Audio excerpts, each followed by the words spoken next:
Saturday today, dog. Offense, great drive. Go! He's up.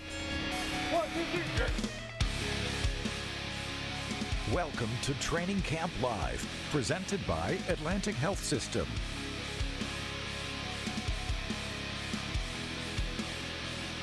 Welcome to Training Camp Live, presented by Atlantic Health. The final installment of the 2022 season comes from a familiar foe, kind of a foe, the crosstown rival Giants. The New York Jets join practices the first time in 17 years. I'm Ethan Greenberg, Eric Allen, Bob Glauber. We'll hear from Caroline Hendershot momentarily, but we got to start with Bob off the top. We love having you on. It's great to see you. Great to be here. Thanks for having me, guys. Listen, I think we're going to have different results than 2005, the last time these two teams practiced together. That was at SUNY Albany. You weren't there, Bob, but I was there that day. I remember Herm Edwards had a horn go off at Hofstra to get these guys up at 4 o'clock in the morning, the Jets, and they bust up, and they were ready to roll from the opening rep. Look, I know that I'm a young buck, but today I realized something that made me feel kind of old. The last time these teams practiced, Wedding Crashers was just released in theaters.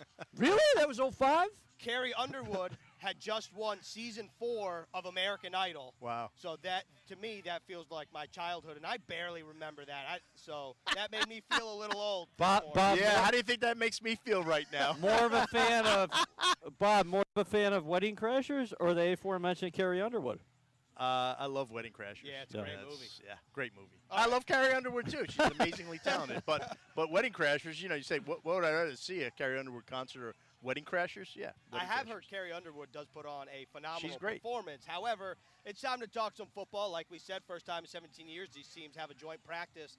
Bob, you cover both teams. Let's start with the Giants' perspective, because if you're a Jets fan watching the show, you know basically what's been going on the past month.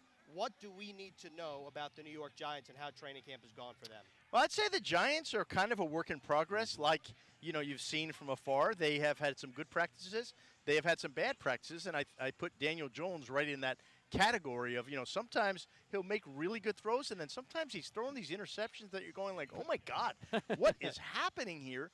But, I asked Brian Dable about that yesterday because in the games he's looked better.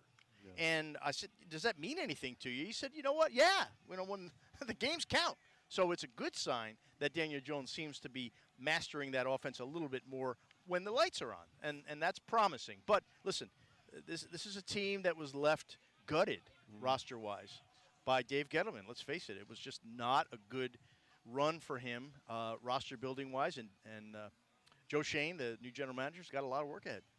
Jets stretching right now. That's Jeff Albrecht going around, giving some high fives. Again, impressive in the long sleeve. And handshakes to the defenders out there.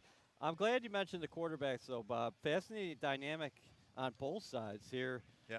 We saw Zach Wilson walk out with the sleeve on his leg. Just recently had surgery, of course. Joe Flacco going to take the first team reps again. Could be this team starter in week 1 against the Baltimore Ravens. Then you got, on the other side of the coin, the Giants taking a look at Daniel Jones and what his future potentially could be. And Tyrod Taylor's been getting first-team reps as well, isn't he? Yeah, a little bit. Okay. I don't know that we need to read too much into that. Tyrod Taylor knows Brian Dable's system. He's the veteran backup, and, you got to get him ready at some level because, let's face it, Daniel Jones has really not had an injury-free year in his career.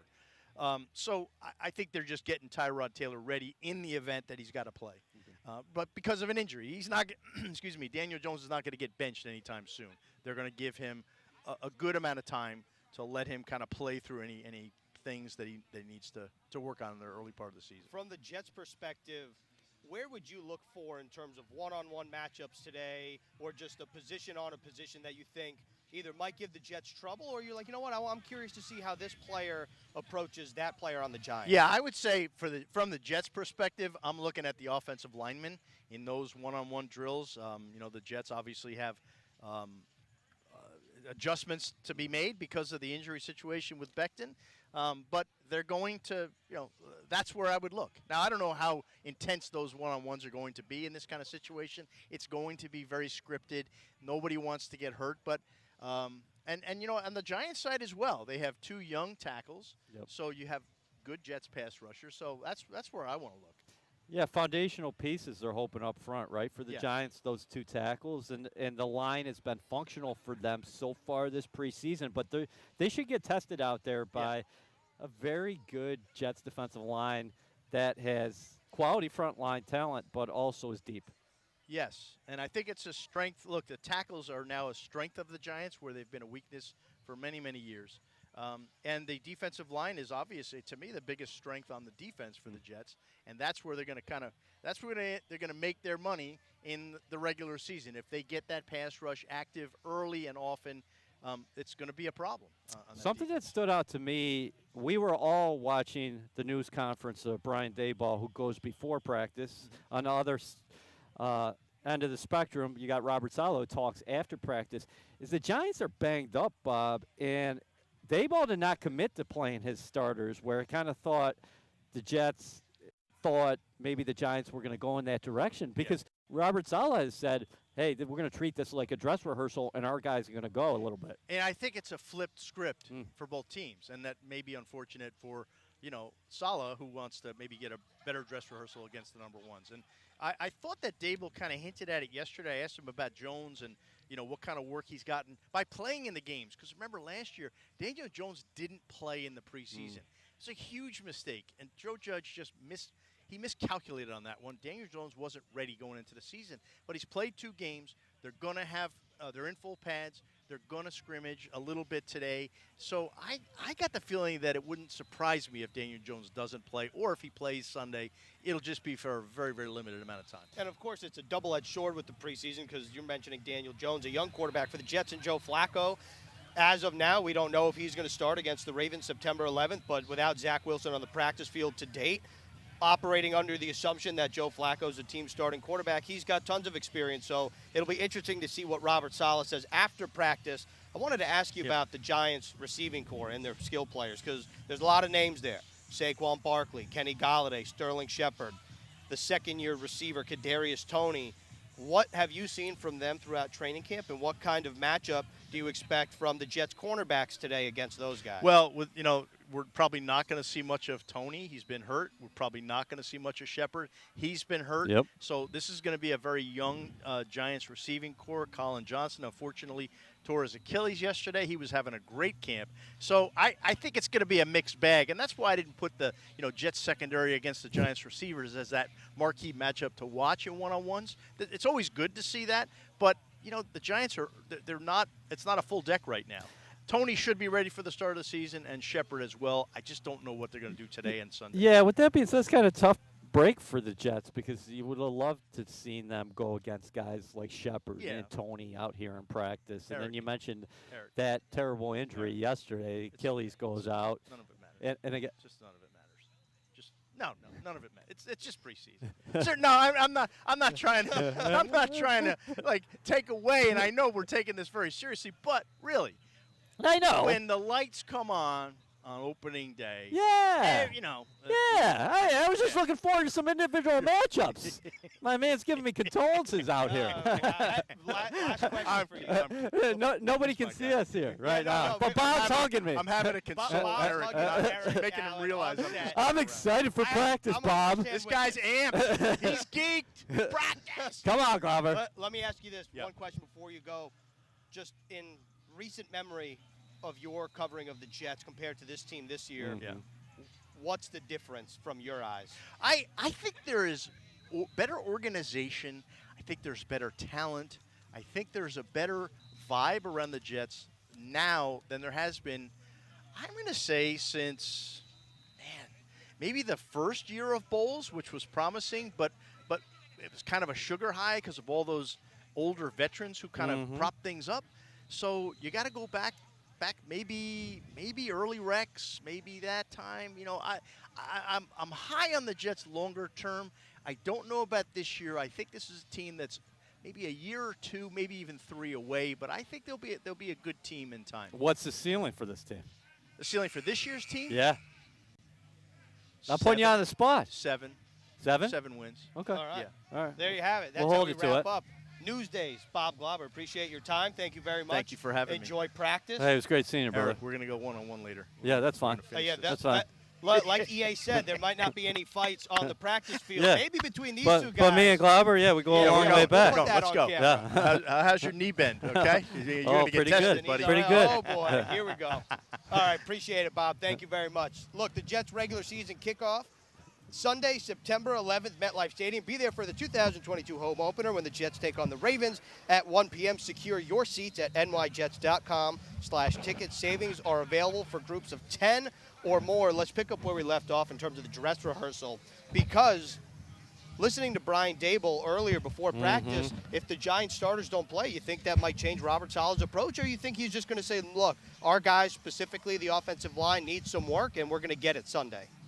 I think the latter, but you can't say 100% until you hear from Robert Saleh after practice. I do think the Jets are indeed going to try to get their starters out there for at least a couple series and some work. Now, how long will that dress rehearsal be against the Giants? We'll have to see. And again, we'll find out more from Saleh post-practice. You can check that out on NewYorkJets.com, our YouTube page, and, of course, all our social channels. Yeah, we're going to be talking about what's to come momentarily, but let's focus in on the safeties for a minute, because you know who's been having a nice practice so far is Will Parks.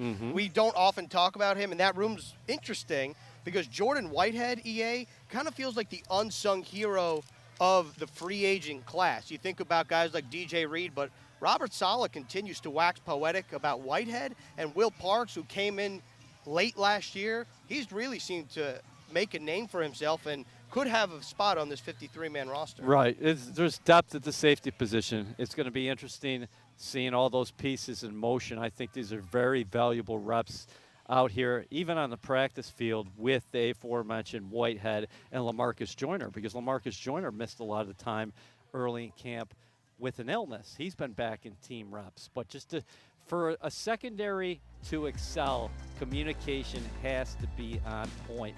And the Jets love what Whitehead brings to the table. In fact, Saleh said, typically in free agency, you're getting guys who other teams they don't mind that they're getting outside their own building.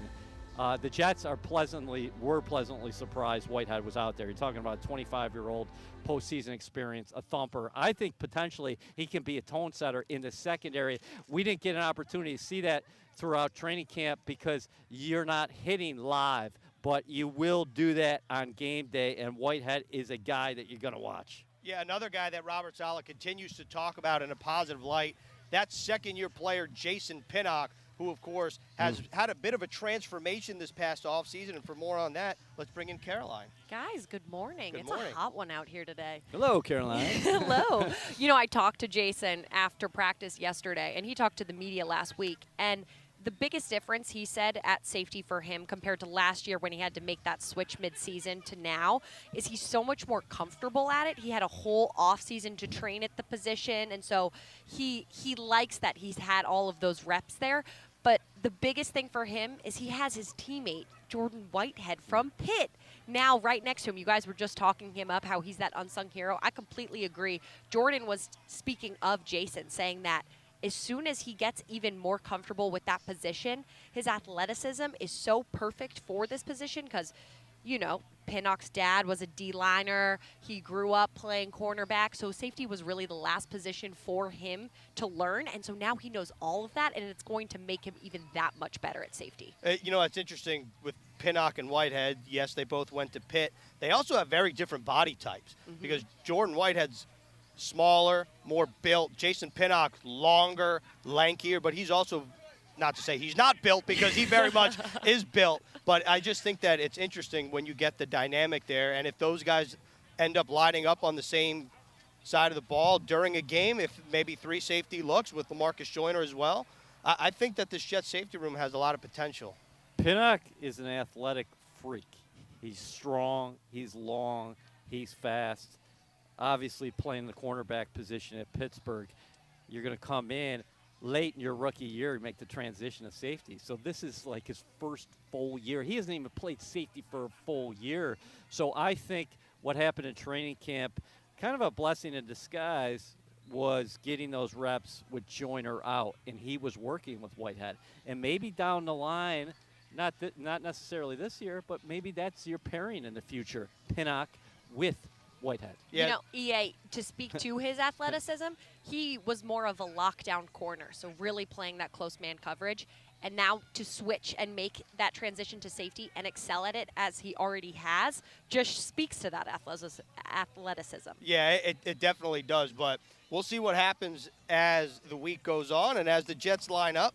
Cuts do loom, but focusing on the quarterbacks, you think about what the Giants have, EA, with the safeties and Daniel Jones, Tyrod Taylor, but for the Jets, Joe Flacco, as of now, scheduled to make his preseason debut this Sunday. So what do you want to see from this starting team before the season opener during the dress rehearsal Sunday, right across the road at MetLife? Yeah, we're here a couple steps away from MetLife Stadium. I love the 1 o'clock Sunday start for the preseason concluder there, the finale at MetLife Stadium. But what do you want to see from Flacco? I think it's actually going to be really good for the entire offense to face a Giants defense that is going to be blitz heavy, and they're facing a different scheme. And you're going to probably see more man coverage than you typically do every day at practice against your defensive backfield. How about Chris Streveler? I feel like we got to talk about him a little bit because he's somebody that this preseason has just been absolutely fantastic. But in practice, he still doesn't get a whole lot of reps. So from Sunday's game, last Sunday to this Sunday, you still expect him to take a significant amount of reps if Flacco's really starting? I don't know. You really put me on the spot. I know. Streveler, by the way, through 2 weeks. Did you see the Pat McAfee clip where they called him Stravolsky and then? Is it Stravolsky? No, it's Streveler. Yeah, right. No, I know that. Oh, you saw the clip. You saw the clip. Yes. Did you see Chris Streveler responded to it? And he's like, I kind of like Stravolsky more anyway. Listen, this guy's got a cult following right now. Yeah. We got locker room photos of him winning the Grey Cup with Winnipeg. He looks like a rock star. He does. Okay. Well, he's been playing like a rock star. And just the story is incredible. No team reps, a couple walkthrough reps on the Thursday before the Friday night game in Philadelphia, then 2 touchdown drives. The Jets win and come from behind fashion. Then last week, first 2 drives, leads them to touchdowns. He's completing 70% of his passes in the preseason. And plus, I call him the snake because he's slithery. He can get out of that pocket and he makes plays. He's a tough kid. He's what the preseason's all about, right? I mean, I'm trying to think of guys who have made a name for themselves in the preseason. And you think about, even for the New York Giants, somebody like Victor Cruz, he made a name for himself in the preseason, former Jets running back. Danny Woodhead, right? Also preseason star. So this is, don't you agree, though, that Chris Streveler is what you want to see in preseason play? Or if you're a player and you're on the bubble, this is really helping your chance, not just potentially for the Jets, but for the other 31 teams. Well, Saleh has said it all the time, right? When you're out there, whether you're practicing against another team or you're playing in a preseason game, it's your audition tape, not just for the Jets, but 32 teams. 32 teams. And, oh, by the way, they've always asked about this today, and I think it's a good point. The Jets have a lot of positions here where they have excellent depth, where the Giants may be taking a long look at some of these Jets who could spring free at cutdown day next Tuesday. Are you the biggest Jets fan? The Fan of the Year contest presented by Captain Morgan is back, and we're searching for one extraordinary Jets fan. Nominate yourself or others for a chance to be crowned the Jets Fan of the Year and win a trip to Super Bowl 57 in Glendale, Arizona. To nominate yourself, someone else, or learn more, visit nyjets.com/fan of the year. You mentioned cuts. The Jets roster went from 85 to 80 this past Tuesday. One of the names released, Eddie Pinheiro. That's probably the biggest name of the bunch, along with Elijah Riley. But let's focus on the kickers as we talk about. There's one more cut day. That's Tuesday. Rosters go from 80 to 53. But with the Jets kicking competition, Greg Zuerlein's won it. Zuerlein, huge leg. I forgot about the nickname Legatron that Saleh mentioned the other day. I put out the other day, Greg the Leg, and somebody responded on Twitter. They said Legatron. So I guess we'll go with that. But one of the biggest legs in the National Football League. And his numbers, 50-plus throughout his career, really something. You're talking about like 55%. He was very good on touchbacks last year, but it sure seems, if you're following the Jets, not just in the preseason, but you go back to last year when Pinheiro was not 100% healthy, even though he did connect on all those 8 attempts. Sure looks like Braden Mann, the punter, is going to be your kickoff guy. Yeah, and he did that at Texas A&M. I mean, that's what Mann did in college as well, along with his punting duties. And it sure seems like after doing it a little bit his rookie year with the Jets, a little bit last year, it seems like that is now his position as well. Just one last thing on the kickers is Pinheiro, I think, from what we've seen, not just in the games but throughout practices here this summer, he's an NFL kicker. I would not be surprised at all to see him opening day kicking for somebody. To that point, Elijah Riley, who was also released by the Jets on Tuesday, got claimed by the Pittsburgh Steelers yesterday. Week 4, you're circling it? No. I it's a good point. I was not circling it. What I was going to say was it really speaks to the transformation of the roster, where the Jets are letting go of players who are getting picked up by other teams where that might not have been the case in years prior. You know, the other thing I thought about with roster cuts on the horizon is the Jets are up there, final roster cuts, up there in terms of waiver claims. But with that being said, they've spent so much time, and you get a sense being around one Jets drive, and now here we are at the Giants practice facility, that the Jets personnel, the coaching staff, they really like this roster in terms of the depth. So I don't know how many guys you'll claim. Right, I think that's a phenomenal point. I'm glad you brought that up. Because of the draft position, the Jets have a very good waiver claim in terms of priority. So if the Jets do want a player, there's a good chance they'd be able to get him. You think about some of the guys in the past who have been waiver claims and play significant roles for this team. The 2 guys that I think of are Braxton Berrios and Quincy Williams. Yeah, I mean, Quincy Williams, waiver claim from Jacksonville last year, comes in, makes 100-plus tackles. Yeah. He was all over the place. And then Berrios, all-pro kick returner. Are there certain positions that you could see maybe the Jets either avoiding or being like, you know what? Yeah, we are going to put in a claim on this guy. And obviously this is a very difficult question because we don't know who's going to shake free. I always look at offensive line. Me you too. know from left to right, you're set. And especially if we start seeing these guys getting a few reps, you know what this is going to be opening day. You got Dwayne Brown, you got Lincoln Tomlinson, you got Connor McGovern, you got Elijah Vera-Tucker, and then, of course, you got George Fant. But in terms of depth, but other teams are going to be interested in depth pieces as well. So I don't know. I would not be surprised if somebody sprung free from another roster. You might be looking there. But, we're watching 7-on-7 start right now. Jets are so deep at a number of positions, including wide receiver, and then even Joe Flacco's going long. To Elijah Moore just missed it. Yep. Well, 7-on-7 to get action underway here. But you know who could be looking to the Jets for some roster players on cutdown day? It's this team right here. Yeah. The Giants don't have the kind of depth the Jets have. I definitely agree with that. And Brian Daboll actually talked about that a little bit. When you have joint practices, it's a good scouting exercise for both sides in terms of both teams, the Jets and the Giants. So that's something to keep an eye on. Again, the final roster cuts come the Tuesday following Sunday's final preseason game for the Jets. So what we're watching at home right now, 7-on-7 is going on behind us, but I know you can't see that right now. We're watching one-on-ones with the Jets offensive line, of course, and the Giants defensive line. Kayvon Thibodeau not out there. Of course. Obviously, he's nursing an injury. Yeah, and for the other nice rep by Laken Tomlinson right there, I'd like to see also the Jets defensive line because the Giants have 2 high selections in terms of draft, 2 first-round picks, 2 top 10 selections. Andrew Thomas out of Georgia on the left side. He was the 2020 4th overall pick. And then Evan Neal, the rookie out of Alabama. Big Neal. Neal. Big dude. He's going to see a lot of Jermaine Johnson lining up at that right tackle spot. Evan Neal is, and Jermaine Johnson lining up on that side of the ball. Both of these teams had top 10 selections. Yeah. The Jets go Gardner The Giants and had Wilson. 2 of them. Yep. The Giants had the 5th and 7th overall selection. Jets 4-10. That's right. Jets go Gardner, who has not been targeted in the preseason. Pro Football Focus, I put that out there today. I didn't realize that until I took a look at the Jets PR release.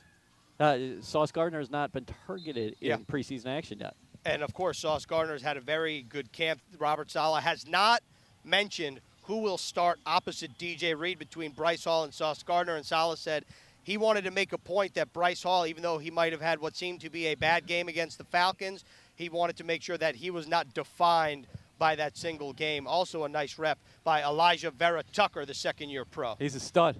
Yeah, he Love is. his attitude, jumping over from left guard to right guard. Said, hey, you guys are bringing in a person like Laken Tomlinson. I can learn from him.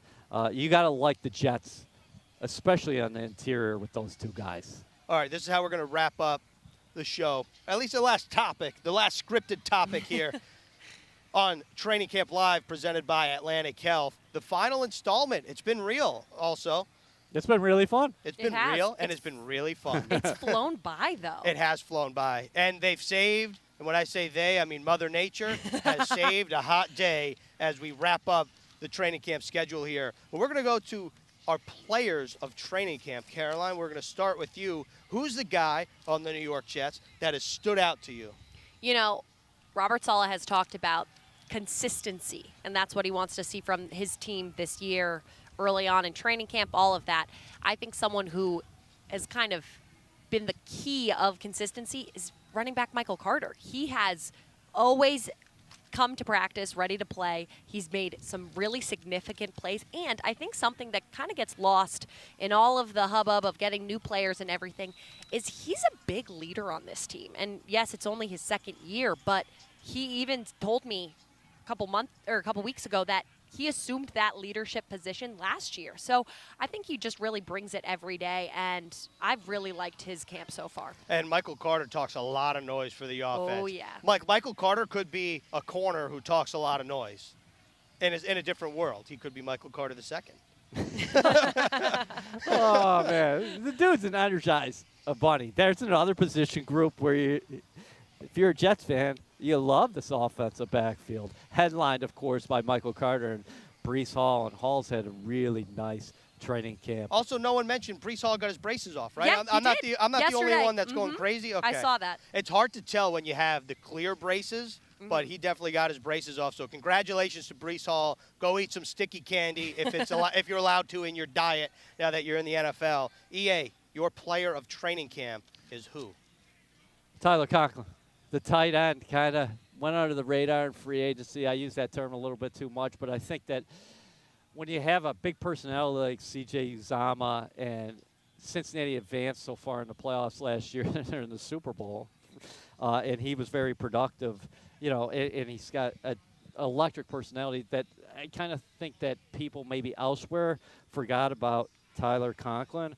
He was one of Kirk Cousins' top targets. Yes, they got great receivers in Minnesota, no doubt about that. But when he was looking for a security blanket, it was Tyler Conklin. Conklin might have dropped one ball in camp. I think maybe that would be the ceiling as far as his drops were. The quarterbacks found him. Whether it was Zach Wilson or Joe Flacco, he's a guy who can move. He's got great hands.